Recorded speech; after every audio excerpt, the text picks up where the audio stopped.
where did the past 6 years go?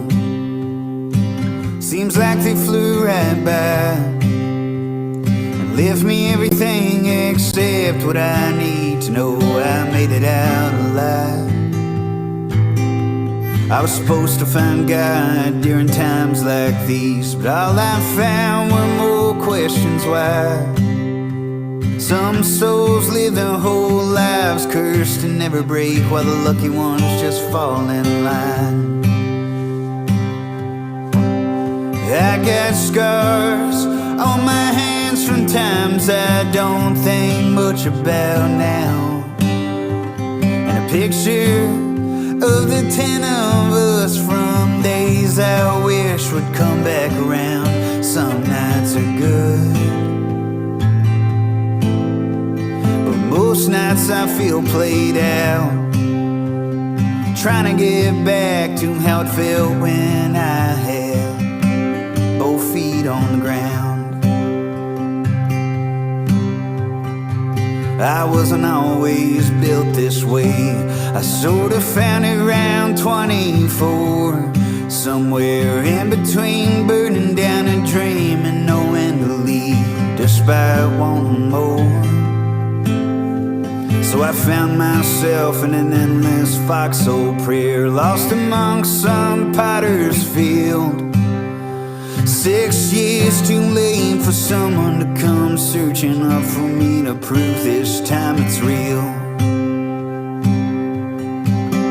I got scars on my hands from times I don't think much about now, and a picture of the 4 of us from days I wish would come back around. Some nights are good,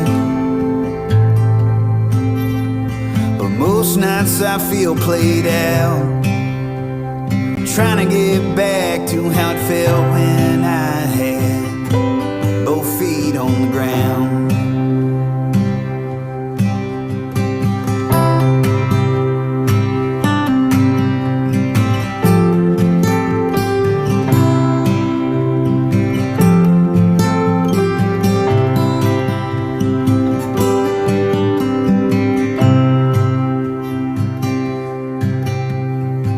I'm tired of waking up angry over things I can't let go, and learning that the other end of forgiveness ain't up to me or something I can't even control. I got scars on my hands from times I don't think much about now, and a picture of the 2 of us from days I wish would come back around. Some nights are good, but most nights I feel played out, trying to get back to how it felt when I had both feet on the ground. I'm just trying to get back to how it felt when I had both feet on the ground.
Man, I dig that tune. That's Both Feet by our guest today, Dalton Domino. For you folks who don't know, my name is Jeff Plankenhorn, and this is 20 Question Tuesdays. And thanks for joining us. As I said, this week my guest is going to be Dalton Domino. And for those of you who aren't in the loop yet, basically what happened was early on during the pandemic, I was teaching lessons and looking for a way to do a workshop. And one day I just turned on my camera and flipped it on and started taking questions. And all sorts of people started coming around, like musicians I knew really well, and songwriters, and producers, and guitar pickers, and people who didn't do anything with music. And it was so much fun. And I really just loved the vibe of the questions that everybody was bringing in. So Sheila Steele from Austin Music TV, which we're on right now, came to me and she said, "Hey, do you want to put this on the cable channel?" And I said, I'd love to. So I get this app so I can broadcast out to multiple platforms, and there's a little button that says invite guests. And I was like, that would be infinitely more interesting than just me yapping away every week like I am right now. And I started inviting guests, and I think, Michael O'Connor was my first, and then Jamie Harris, and then we had Bill Kirchen, and we had Ruthie Foster, and all these people started doing this show with me. And you can go back and watch all those shows. I keep them online and I keep them archived. It's been a real beautiful, beautiful labor of love for me, and I love your questions. They're so much cooler than the questions that I could come up with for the guests that I have. So just a tiny bit of housekeeping. We are also on AustinCityJams.com. It's a great place to go find music. And of course, we're on my pages. My name's Jeff Plankenhorn on my YouTube, Facebook, Twitch, and Twitter. And I don't know, maybe we'll be on LinkedIn someday. Who knows with these dang things.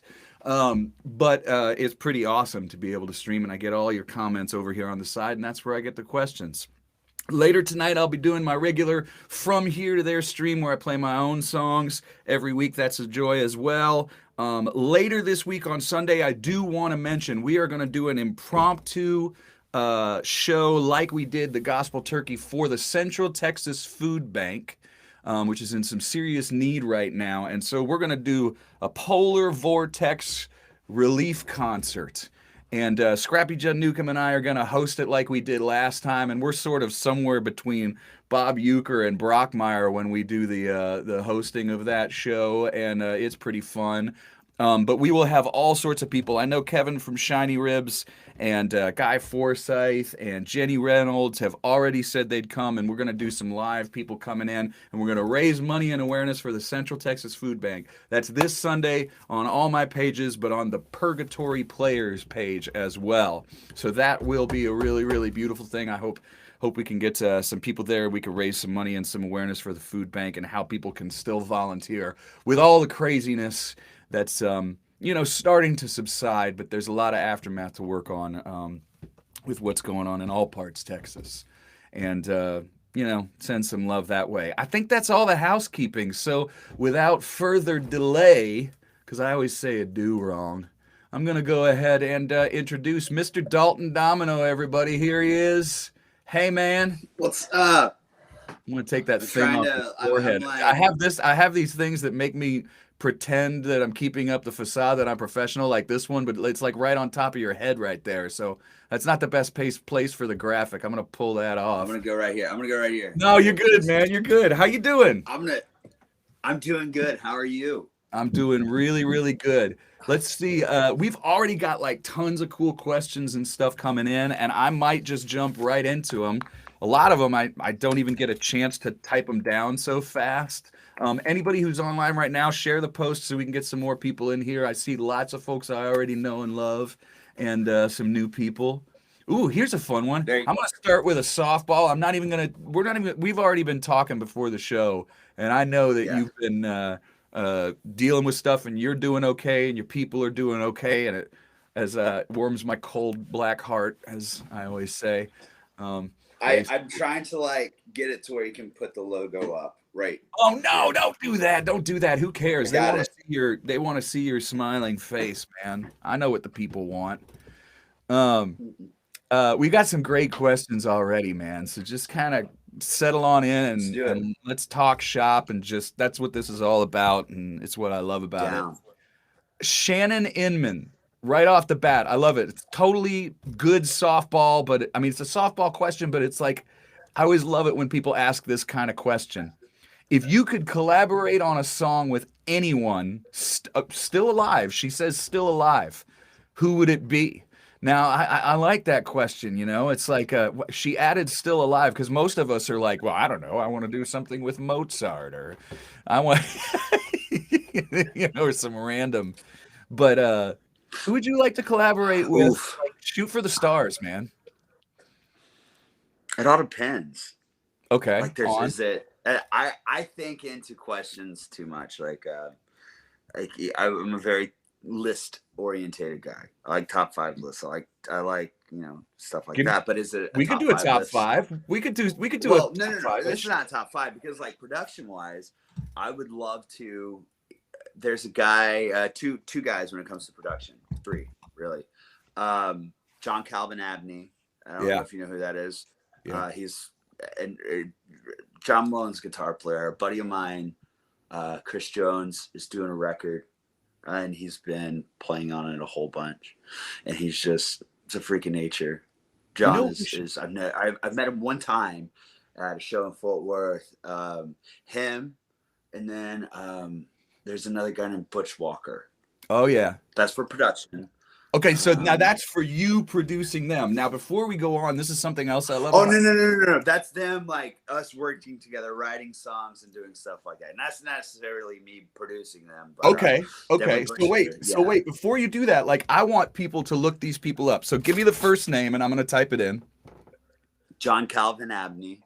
John Calvin Abney. And like what happens is the people who are watching this right now, usually they're like right on it and they'll like start putting in, little links to something that they like. So people that you recommend, all of a sudden people will be like, oh yeah, man, I went and I checked this person out and they were great.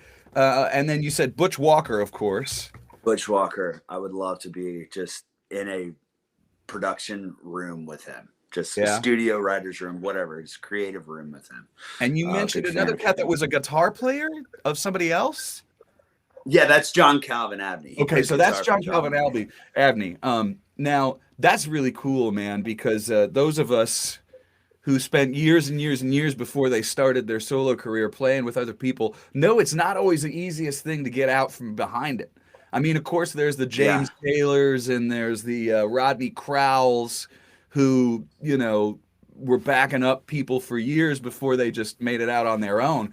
But there's a lot of people out there that want that side person to stay in the side person chair because they're making their other people sound good, Yeah. And it's good when somebody like you mentions somebody who's out there playing behind somebody but has some vibe or some good stuff of their own. I'm sure it's good for them. What was the third guy? There's like always like Springsteen, but I think it would be too large to talk to. Like I just have him so far above pedestal, I don't think I could get the words out of my mouth to even just say hello.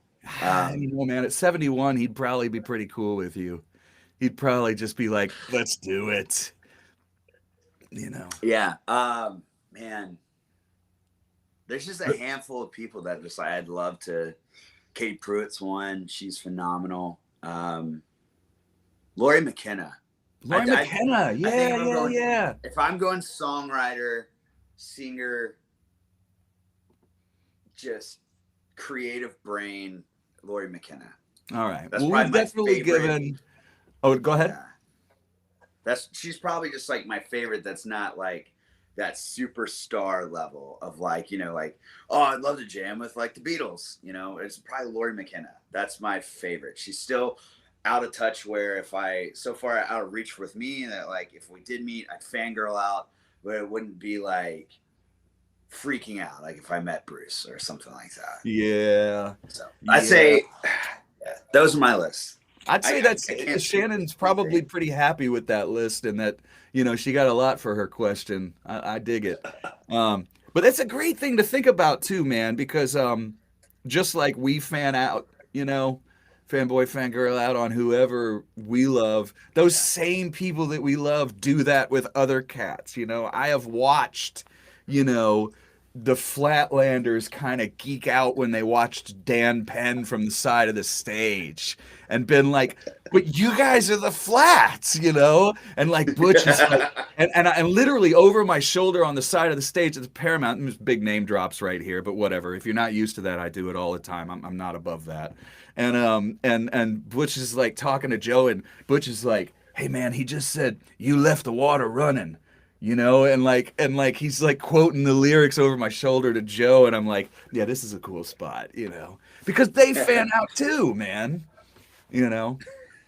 That's And so rad. It's wild to think about. Also, I'm a very big fan of the name drop. I don't know why. I don't do it too much, but if you're gonna tell a story, tell the whole story. I love stories, and without the name drops, the stories, it doesn't really pack that much weight. So they don't kind of fall please name drop flat. all day. Yeah, I guess that's true. I'm just, you know, as they say, trying to place myself one rung higher on the entertainment ladder, leaned against the wall of leaned against the wall of illusion and broken dreams, you know. In fact, I was talking to Ray Wiley about it, and you know, sorry, that's how that works. Now, what was I gonna say? Okay, so I've got another one. Betsy from Berkeley says a lot of people might not know your history. Born in Memphis, moved around a ton, but Yes. the settling on Lubbock. If you just like when you're looking at the whole landscape of music and you're looking at like a sort of potential. How old were you, or like when, or actually when did you move to Lubbock? So, I had a high school girlfriend that went to tech, and that was like, I was playing in bands as a guitar player, but I wasn't like, I didn't dive into like the history of the songs, and stuff. So the first time I ever went out to Lubbock, I was like 18, and I immediately fell in love with it. Yeah, I don't know what it is. town. It's a crazy Lubbock. town. It's a crazy town. Like I said, like you said, I was born in Memphis, Tennessee. I grew up in Biloxi, born in Memphis, lived in Biloxi, grew up in Dallas, and lived in Las Vegas. All those places are beautiful places to live. Memphis, you got all the trees, and it's just a beautiful place. Memphis is just by the river. It's just beautiful. It's a beautiful place, and I hold Memphis very dear to my heart. A lot of music there. Biloxi, yeah, a lot of music. And then you have, I lived in Ocean Springs, which is like Plano to Dallas, which is right next door to each other. And then that was just a very beautiful art community, very vibrant colors. It's a shrimping community. You have, the beach right there, the piers, and all that stuff. Very Cajun culture. I loved it. It was beautiful. Then you move to Las Vegas, and you're surrounded by this dust bowl of mountains, and it's just brown and pretty. And you had the casino lights, and just, it's Vegas. I loved Vegas. But then I moved to Lubbock, and I was blown away of how flat everything was. And I know that sounds funny, but it was so flat. What's your favorite flat joke from there? We've got the stand on a tuna can. You can see the Pacific. That's usually my favorite. You got a favorite. Come back to you, Yeah. Exactly. I love Lubbock, man. It's so beautiful.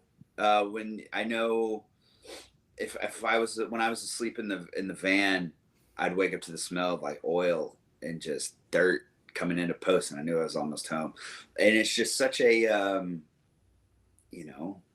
Buddy to Waylon to Pat Green to Corey Morrow to Joe Ely, the Flatlanders, and Buddy Holly, Roy Orbison, all of them, man. And Kimmy Rhodes. It's just home.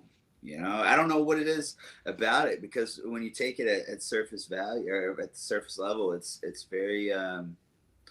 I get that question a lot, like, why Lubbock? Like you could have moved anywhere. Like, why Lubbock? And I was like, you wouldn't know until you left there. And when people leave there after spending a long amount of time there, and that first drive out where you're not going to come back in 24 hours, it's a hard feeling. I don't know why. People from Lubbock that leave are people that went to tech, that left, that drive to where they're going next. It's a really hard drive. I love that town, and it's my home. I don't live there, unfortunately, anymore. It's very, very, very rare that I say that's song worthy. But that drive out of town is probably song worthy. Most of the time when people It say, hey, we is. should write a song about that, they're wrong. But There already is a song about that. I'm sure there's a ton of them. Love in Texas and rearview mirror. Oh, yeah. Well, yeah, of course. Yeah, man. Yeah, I listened of to that course song there on the way is. out, and I cried like a baby, man. Okay, It's just, so wait. So where are you living now? I live in College Station. My girlfriend and I live in College Station. She works for A&M. She edits textbooks for a living, and I write songs and manage bands, and I travel a lot, and she does not. And I didn't want to ever consider. I love College Station now too. You know, it's not Lubbock, but you know, it's a really great community. It's a great town, and I find myself getting more attached to it, more attached to the, you know, all these college towns in Texas all have their own little subcultures. It's really interesting to look at, you know, but I love College Station. It's a very family friendly town. I think those of us who moved around a lot at an early age, and I was one of them, I could pretty much hang my hat just about anywhere if, you know, the right people are around and if it's good for my lady. Then, because my lady's the same way, she's not involved in music, and she's a horticulturalist and gardener and all that kind of stuff, and she's just diehard proud Canadian Vancouver Islander. And you know, we were kind of living between Austin and here, and it was just perfect. It was just a perfect thing to go back and forth between these two. Lubbock is not your lady's place. Oh no, and she's been. You don't move to Lubbock for the sushi or the hockey. But dude, but you know what, man? There's great Thai food, man. There's a couple of great Thai places, and you know, and if we could talk about Lubbock even just a little bit more, for those who don't know, we mentioned all those great people that are there, but the entire town is on a grid. It's like A and 1 and 5 and G, and you know, the streets are a freaking grid, and then the people it's the perfect they're so creative. The perfect drunk town. Oh yes, the perfect drunk town. Yeah, perfect drunk town is flat. Yeah, can't run into anything but a ditch. You know, if you run into anything, it's going to be a ditch. I also love how Joe jokes about how everything that and every town is named after what it looks like because they just didn't have any imagination. It's like, okay, here's Littlefield, here's Levelland, you know, and like you're just like, you're right. It's everything's named after. Dude, there's so much. There's an incredible. I know that there is a really great. You know, a ton of musicians come from there, and artists, and architects, and all sorts of artists. It's a lot of artists, big man. art community, man. Lubbock is a very big art community. It has a very big art community, and it's one of the biggest small towns I've ever been to. Yeah. Everybody knows everybody if you're local, but it's a great town.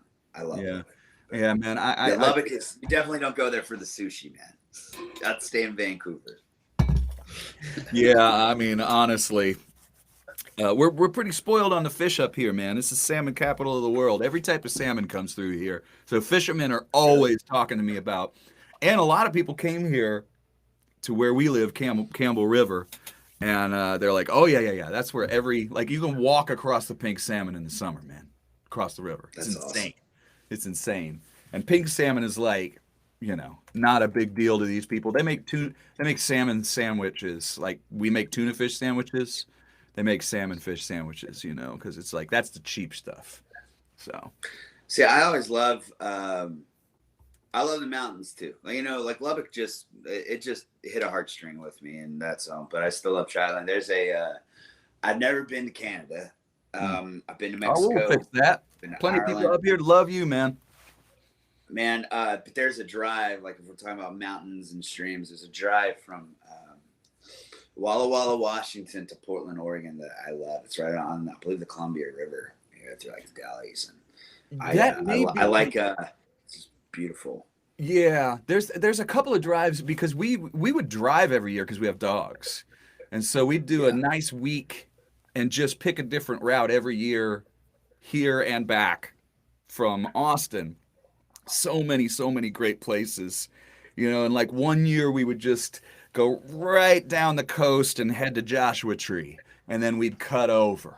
And then one year we'd go through Yellowstone, and one year we'd go through this and this and that. And it's always beautiful. But like I said earlier, I think those of us who moved around a lot, it's not that hard to find good people, especially if you travel for a living as a musician. Now you did a tour.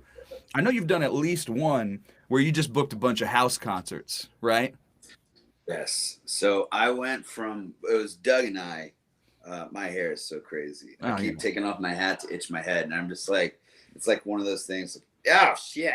And you gotta put the thing back on. So my tour manager and I, Doug, we went from Miami to Seattle, Seattle to LA, LA to Phoenix, Phoenix back to College Station, which is down by the Houston area.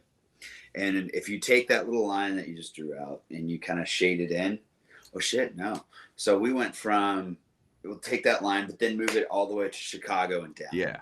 And we did the entire Southeast. The only areas we didn't do was the Northeast. We were supposed to go to Baltimore, New York, upstate New York, all those areas.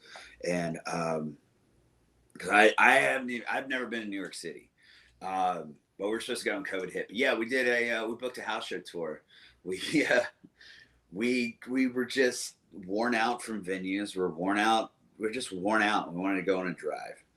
And we wanted to do something unique and fun. So I put up a link that said $100 house show tours. And we had so many emails, man. Yeah. We stopped at, I think we got to like 85 total in 6 months. Dude, it was a blast. It was the most fun I've ever had playing music, touring.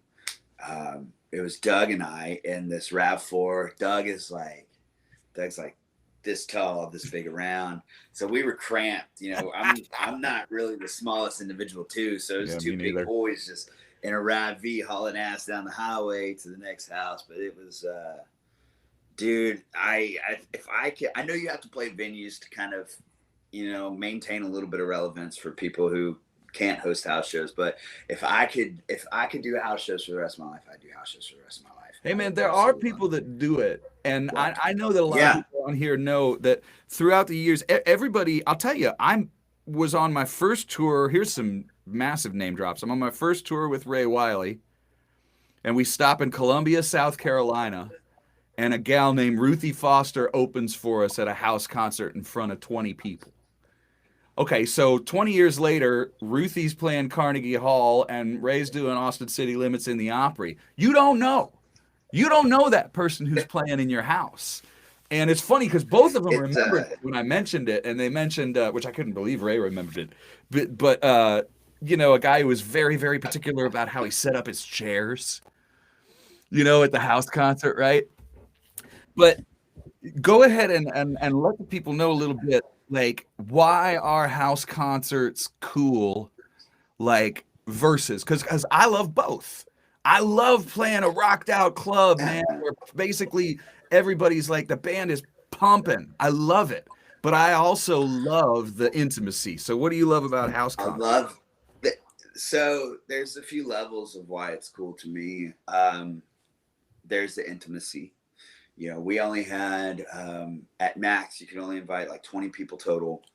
This was the first time we ever did this. So we didn't know, we vetted them a lot, to make sure we're not walking into like, oh, it can be weird. Silence. Oh, it can get weird. It can get really weird. Like, have you ever had, I'm going to sleep, here's your bed for the night. It's in the shape of a car, and the kid is in the other room with the parent. That's a bad one.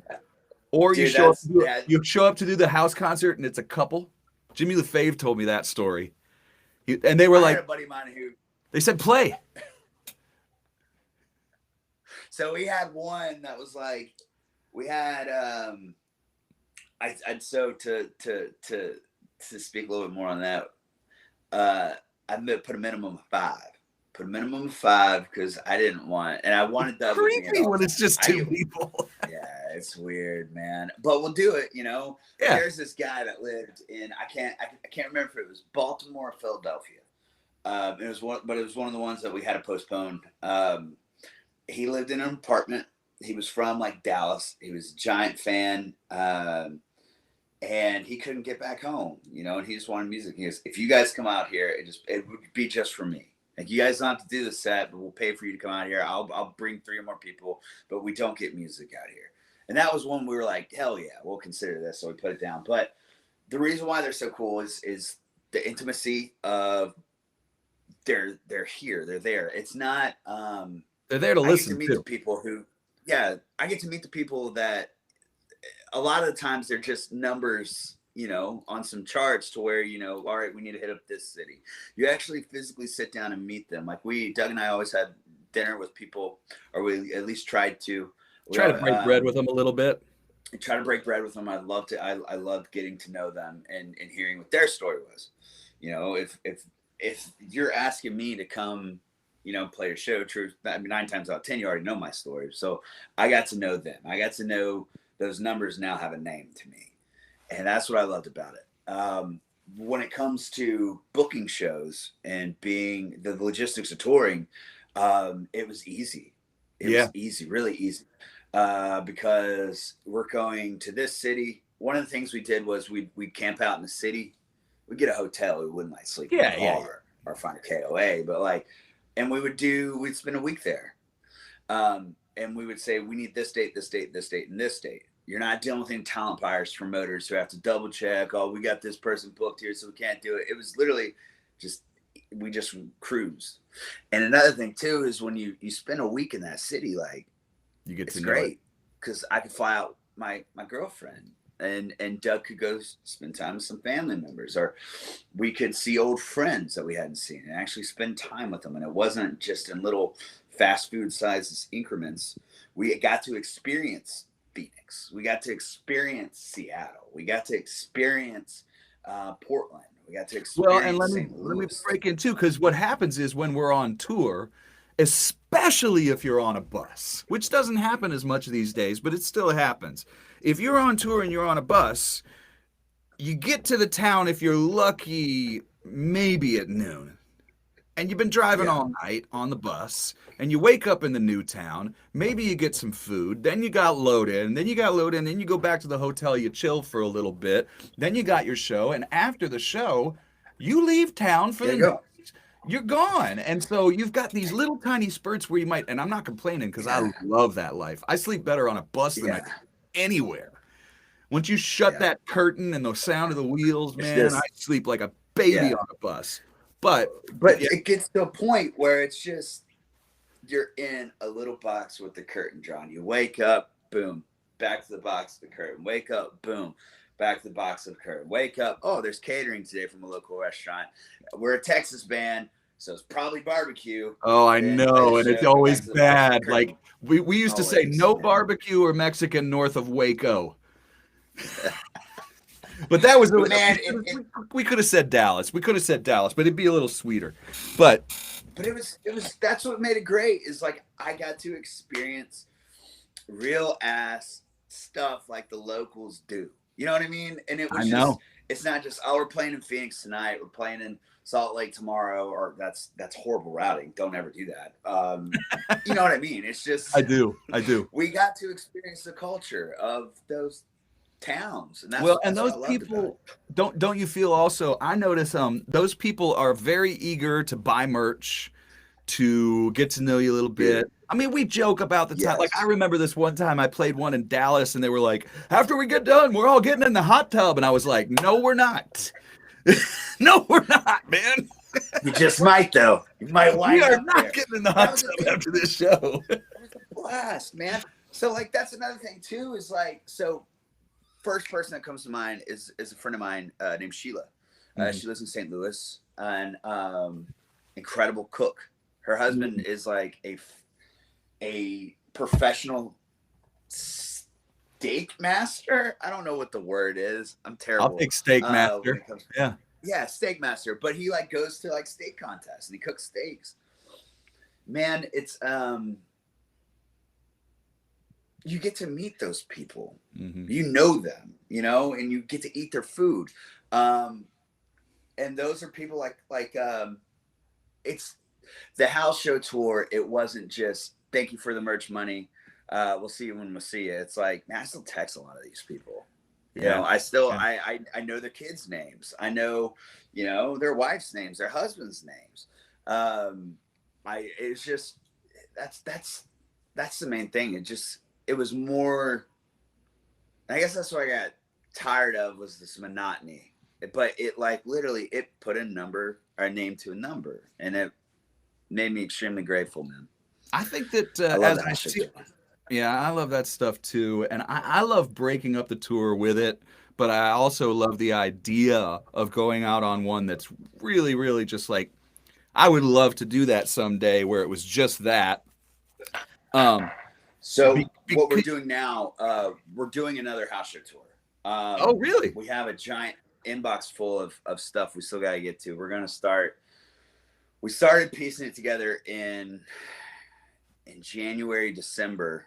And then, no, it was in December. We started piecing it together for the spring. I'm sure we'll talk about the management deal company. So that kicked up, and we had to kind of push it back. But now we have a block of time for the like August through November, and we want to do the sections of the country. And I want to bring out an opener. I want to bring out somebody to song swap with. I want to turn this into a show. It's a really good idea, man. You know, like bring a show element to this and to these people who, like the guy in Philly who can't get home, but have a different person in each section, you know? Yeah, So I know these places. I've been playing house concerts too myself since '98 was the first one I did. And that house concert is still running. It's a speakeasy. Awesome. It was a speakeasy during Prohibition. It's the basement of this guy's house, and it's Johnny Speakeasy. He has 2 rules: don't be one and don't bring one. And you go in that place. Johnny is the best, man. It's in Ann Arbor, Michigan, and then like I know him all over, man. Red Lodge, Montana, Jimmy's Roadhouse. Guy has his own radio station, his private radio station that he runs, awesome. And has a little roadhouse right next to it. You know, these places are where they actually kind of made a little club in their house, but sometimes it's just that living room. Man, it's beautiful. Eric Burns is on right now from Conroe, and he said it was fun having both of you at the house concert here in Conroe. I remember that concert well, because what happened was I had a show with like a blues cat, Papa Chubby. I was opening for Papa Chubby at what do you call it? Name. Yeah, I know, right? And but bad blues guitar player, man, and he was rocking out. It was cool. And he had to reschedule because like a bus broke down or something happened. And I said, hey, does anybody have a house concert? And Eric was like, yeah, you can come do one at my place. And then boom, all this weekend. Okay, well, I'm not out of gig. It was amazing, you know?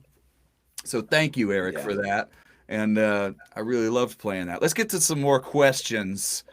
Here's a couple of really, really good ones. Papa Chubby he's really, really great. I like this. Steve Peter says, what do you enjoy more? Writing, performing, co-writing, and I added producing because I know that you're doing a lot of that right now with this person and that person. And I also know that that's an impossible question. But what you can say, sorry, Steve, but it is a little like, what do you enjoy more? Writing, performing, co-writing, producing? Chances are, if you like them, you're doing them all because you like them. I still like writing. That's your best? Out of everything. I still like writing. Yeah, I'm a songwriter, man. I'm not a record producer. I dabble in it, and I do it. I'm a band manager, but I'm a songwriter. I will always be a songwriter till the day I die. So when your pencil or your pad is in front of you, that's it. That's where you're at. That's it. That is my home. Talk to me about, are you a legal pad guy, or have you made the transition? I made the transition years ago when Ray made the transition to doing it all this way, but I still keep everything around. I don't do master writer, but I do everything, like notepads and books and this and that and all of them. I switched to I was always doing notepads, and then I switched over to typing them. like on a Yeah. computer, like a note section, words. I like having, my hands started hurting. My hands cramp up a whole bunch. And I like my note section because I can take all the dump lines and I just hit space, new one in, space. I don't delete anything.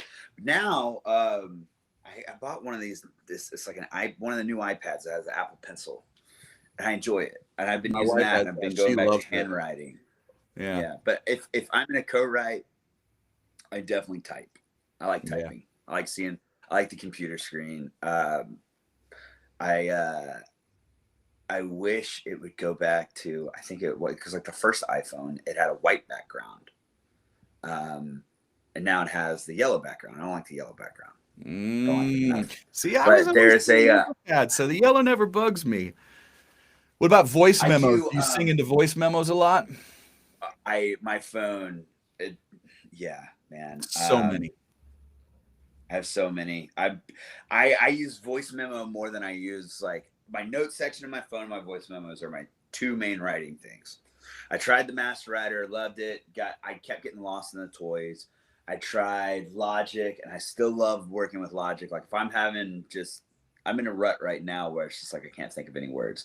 Something will pop out, and then I'll mess around with Logic because it has that virtual drummer. I really love that, and I can just jam riffs and do stuff like that and get lost out. But then I'd find myself wasting time playing with the toys. So now it's be a rabbit hole. Voice memo. Yeah, voice memos, notepad, on my phone, or my phone. You know.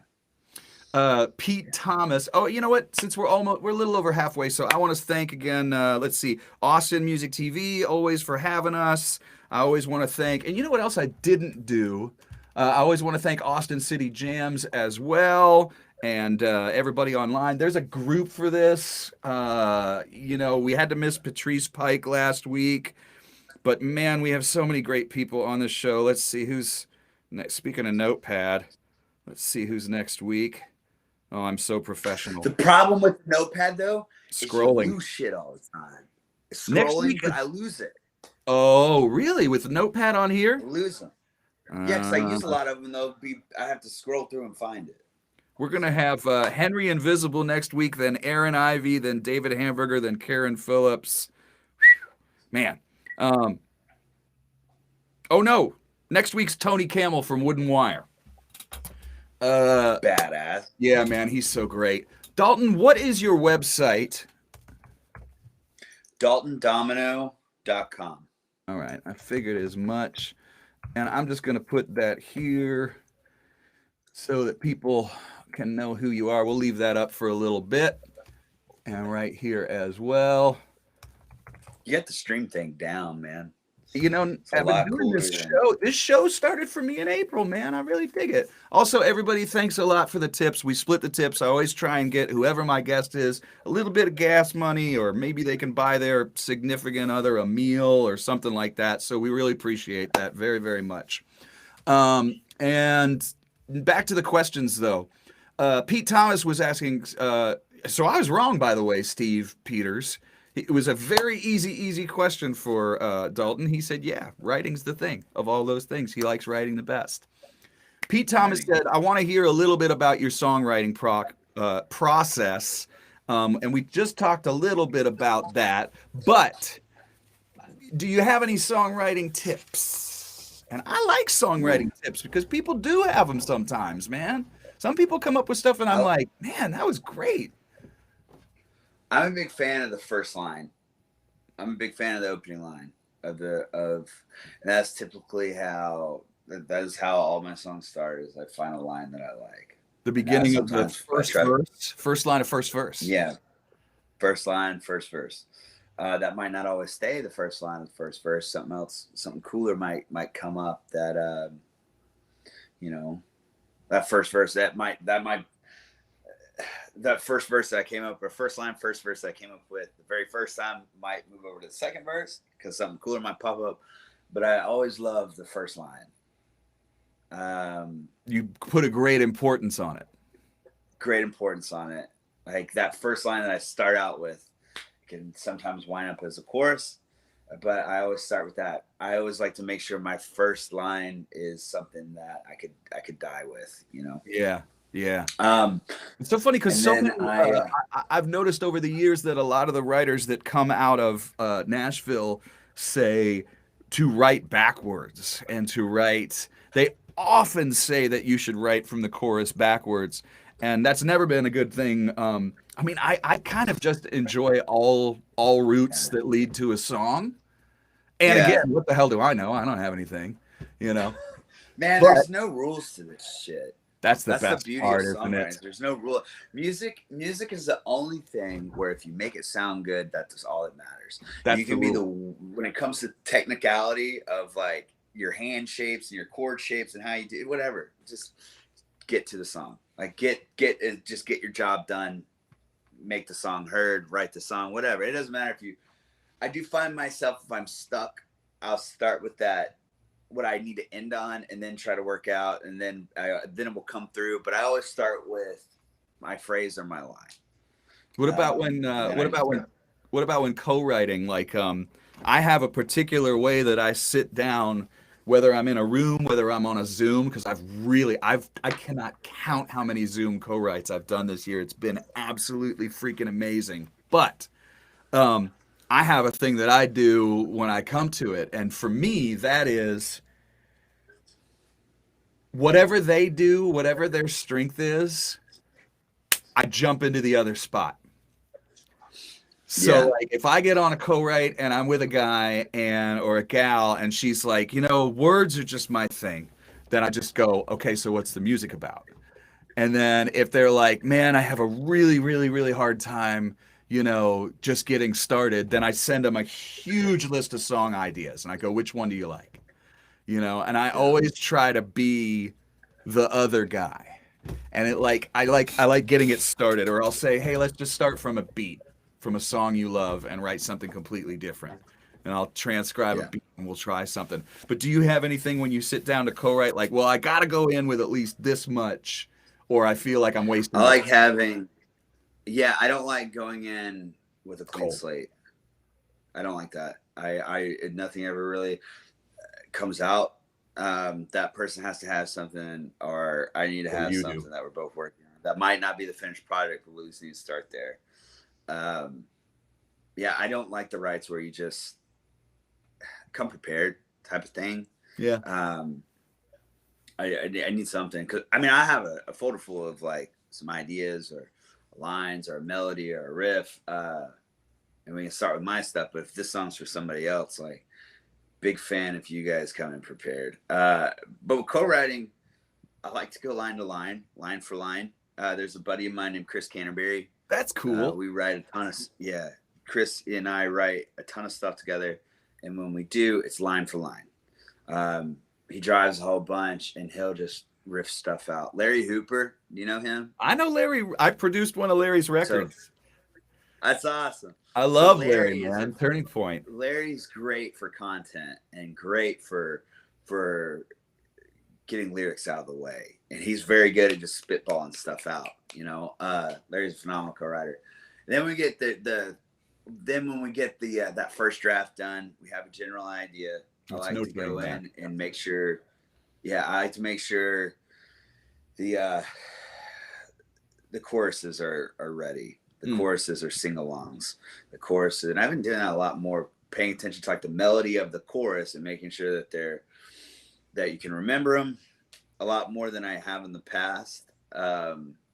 Lately, so the three people I work with, main one's a guy named Jacob Stelly. Like, I always make sure that the choruses or there's a melody in there that's been focusing a lot on melody.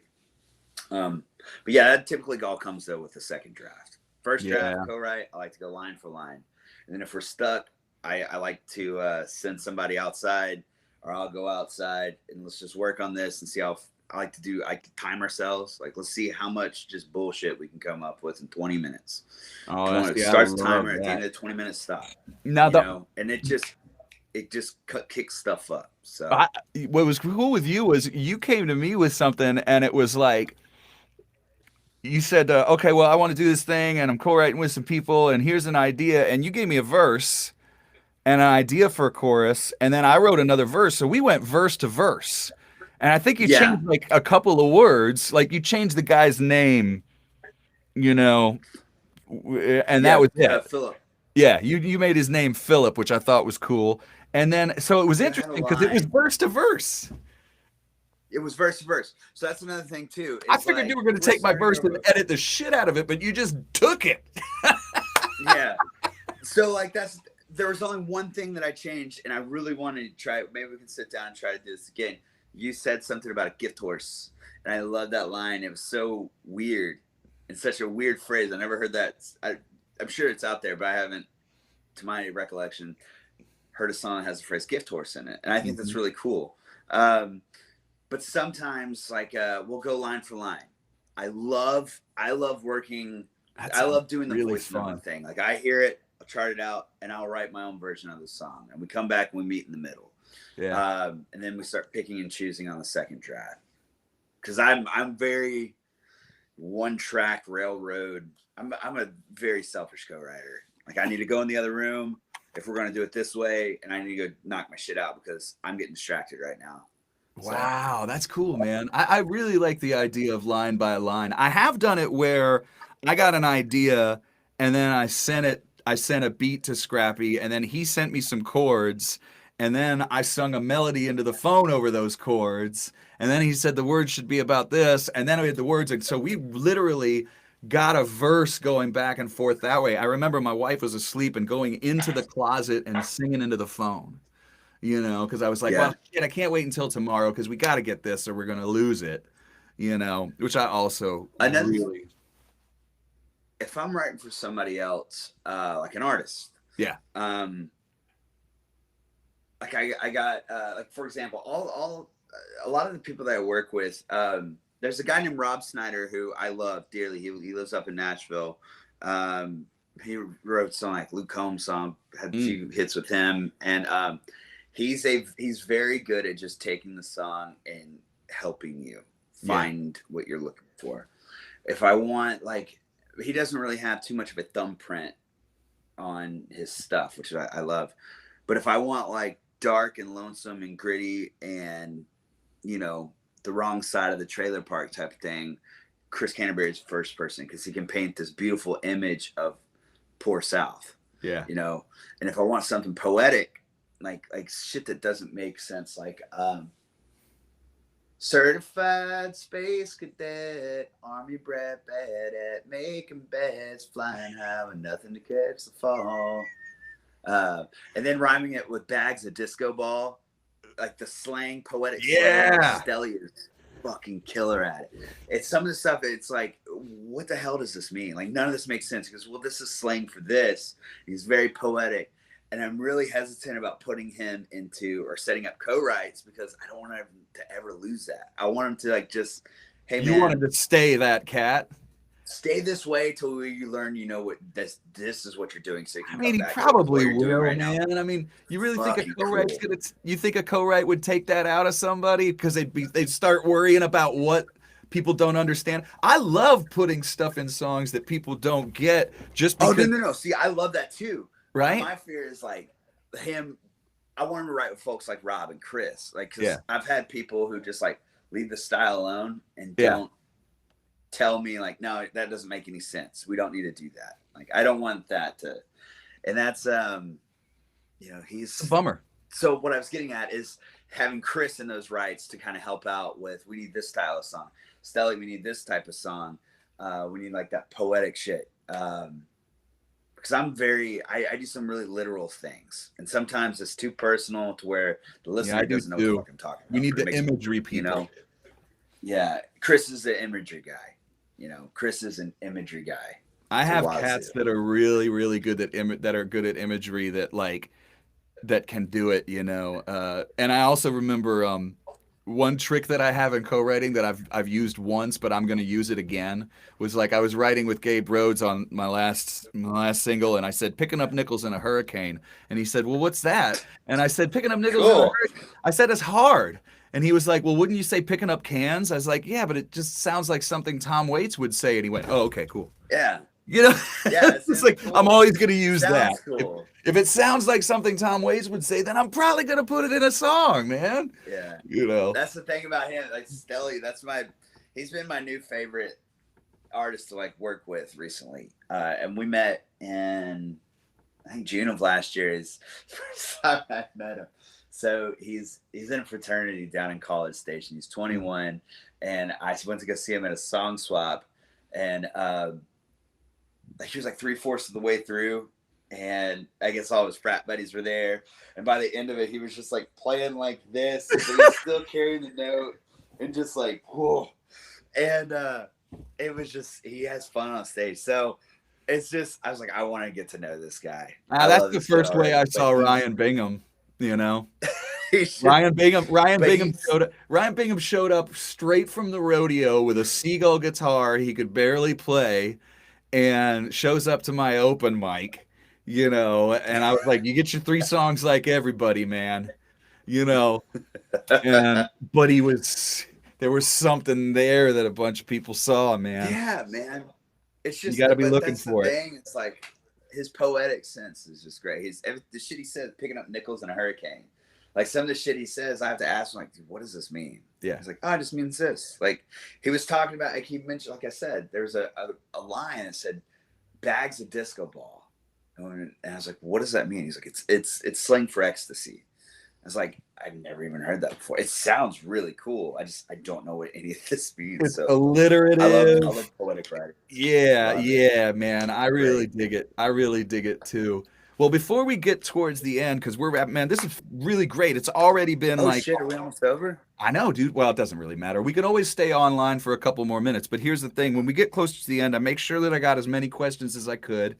And okay, rapid fire. And then there's always one question that I ask at the end of the show that's actually my question. But we'll see if we get there. Again, thanks Austin Music TV. Thanks AustinCityJams.com. Thank you. Take care of all your people. If we go out during the middle, we'll stay online for a minute. Make sure we get everything else asked if anybody has any more questions.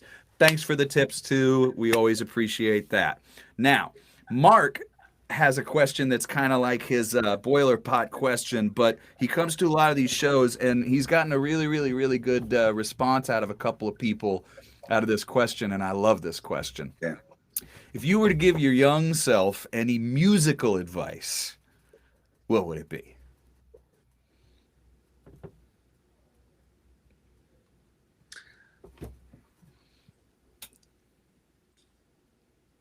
Hear me out. I would sit him down. I'm ready. At 15 years old, and I would tell him, listen, man, Nickelback is not that bad as what people say they are. Stop listening to those douchebags, those music snobs that shame you. I mean, I liked their first record when I was a kid, but do you know what I'm talking about, though? That's just like people who listen to, that hate things because it's fun to hate. They want to hate Nickelback. Like your closet, what is it called? The closet listen. Mm-hmm.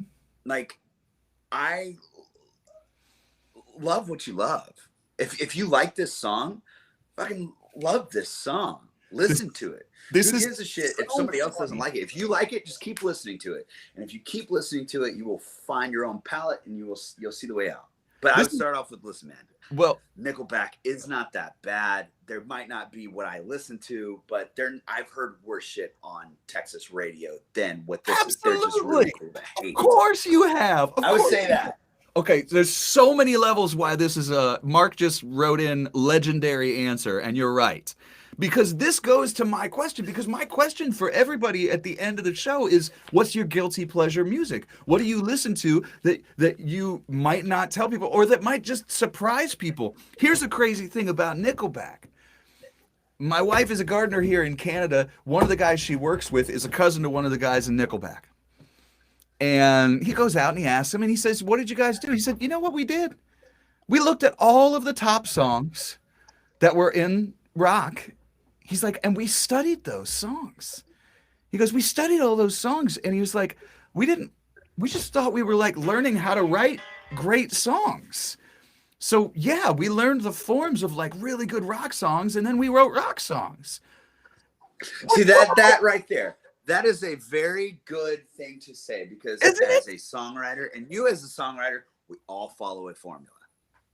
Yeah. We stay true to the formula. This is what you need to write the song. Yeah, and Not the I've also Nashville heard formula, that not those the dudes LA are formula, just like I'm writing rock songs. I'm trying to like, or I'm writing folk awesome. songs, or I'm writing this song, or I'm writing whatever, you know? I keep thinking about guilty pleasure. I gotta think. I'm pretty open Yeah. about music stuff. Well, I I mean, mean, like, the I'm other telling day you, in the man, people, studio. 'cause it all started because people found out that I'm a fan of Low. And that for real, like when my mother was playing the Stevie Wonder records right next to like, Running on Empty, right next to the White Album, she also played a lot of Barry Manilow. And so it stuck with me, and like I get like a nice warm fuzzy feeling when I hear Can't Smile Without You, or I hear Copacabana and a dress cut down to there, and like I don't know if I'm getting in touch with some stuff or what, but it's funny, and like I can't help it, right? And I don't give a crap. I'm, whatever. Yeah, And then so everybody kind of comes on, and somebody will be like, "Oh yeah, I love the Spice Girls." I'm like, "Freaking good for you, man. You love the Spice Girls, yeah, all right." Yours might be, man. I mean, it's not that you're, and it's never that you're guilty. It's not a guilty yeah. pleasure. I like, I don't really have a good answer for that. Because like I said, I love everything. I have stuff I just don't like. I don't like polka music. I hate polka music. I hate it. I hate it so much. And there's a lot of bluegrass that I just too notey. There's some stuff that's just like, I don't like artists that it doesn't matter if you're on this side of the spectrum. I'm trying to get my hand. This side of the spectrum in bro country and you become a caricature of yourself, or this far in Americana where you become a caricature of yourself. Yeah. I hate those two extremes. Yeah. I don't like looking. I just want somebody just to be honest with me on stage. Like Americana's hitting this weird world right now where it's just like, well, it could be anything now. Shut up. No. I have stuff I dislike more than guilty pleasures. Yeah. I just don't get it. But then again, in the same breath, it's not my place to get if I don't want to get it. Don't be angry about it, because my sisters, they live in Alabama. They are gigantic. They like Florida Georgia Line just as much as you and I love Guy Clark. They don't listen to Guy Clark just because it doesn't give them that same effect that Guy Clark gives us. Yeah. And that's okay, because when they are listening to songs and listening to music, they're just escaping. This world fucking sucks, man. And that's if it's a Nickelback song, if it's a Guy Clark song, if it's a Florida Georgia Line song, who gives a shit? If you enjoy the song and you love that song and it lets you escape, who fucking cares? That's exactly why I say I personally don't like the extremes, but yeah. I just don't like being put in a bag or a bin, because I've had too much experience with, this is your blues record, and so we are going to target blues people, and you are a blues artist. And then the very next record, I'm not allowed to promote to any of them. And dude, that's another thing too I don't like. You are an Americana artist. You are now an outlaw country. And I'm like, look at me. Do I look like an outlaw to you? I'm not an outlaw. That's the thing too. I am a Texas songwriter. I pride myself being a Texas country musician. There you go. I love it. Mm-hmm. I love Texas music. Yeah. I love, the shit people knock. Sure. I mean, you can go from Freddie Fender to Pat Green and still dig it. Yeah, and still be fine. But what sucks is the targeting aspect of it, because my sad ass and my shit don't go over well in front of Josh Abbott. And I love Josh Abbott, but like, I hate the targeting. Like, oh, this is gonna fit here because this fits here and this fits here. It's the same thing that's been there since the dawn of time. But dude, I love you. We just went off. By the way, I was enjoying this so much that we just went off air on TV, but now we're on just on the web, so we're not going anywhere for a minute. I just want to say this. Make sure you go check out Dalton and check out his music and find out about who he's working with and stuff. We got the website right there. You can find that. I put a couple of songs in there that you can click on, all that kind of stuff. Please, please, please make sure you do that. For those of you who don't know, we always split the tips too. Where is that? There's the tip thing. And so we appreciate that very much. Now that we're off, I can do that. Katie Cordero says Dalton is the most real of the real. I freaking love that. Shannon again back. She says Dalton likes NWA, and I love that about him. Who doesn't? Eric Burns says I saw Manilow at the Houston Rodeo. Nice. Be proud. Yes, agree. Form your own opinions. 100%. And if you were going to form your own opinions, man. You know, and honesty on stage, man. Honesty on stage is so underrated. I think audiences are underrated in that they can smell bullshit. Oh, yeah. I think a lot of audiences. I don't like being pandered to. Yeah, That's man. just me. Whatever, man. I'm not gonna go out there and. I mean, I don't know, man. I just feel like they can smell bullshit. You know, Bowie could go out there and I'm do. a very big music listener. I'm a very big fan of music. We can all smell your bullshit. Stop. Yeah. Fuck off. Yeah. Like, just play. Yeah. Shut up and sing. That's me in the background. Well, I do like the storytellers, though. You know, when we're doing those house concerts, I love telling stories because they get a good get. I'm a big storyteller, man. But me too. I love telling stories for sure. But it depends on the show too. You gotta read it. Okay, let's see. Did I get everything? Okay, I got most of the questions today. I plugged stuff so we could make sure we find out your stuff. Dalton, this is awesome. Thank you so very, very much for doing this with me. And absolutely. I really appreciate it, man. We'll get together and it's good seeing you. Stay on here with me, Dalton, and everybody else. I do this every week. There's a little Facebook group. You can get your questions in earlier. It's like, I don't know, 20 questions with Jeff group. It's a great title. But next week we're going to have Tony Campbell from Wood and Wire, and so I'm sure we'll have some good bluegrass stuff. Fred Eaglesmith there. Yeah, that's a good Canadian right there. His show does have a lot of comedy in it. Thank you all for being here one more time. Dalton Domino, thank you, brother. Thank you.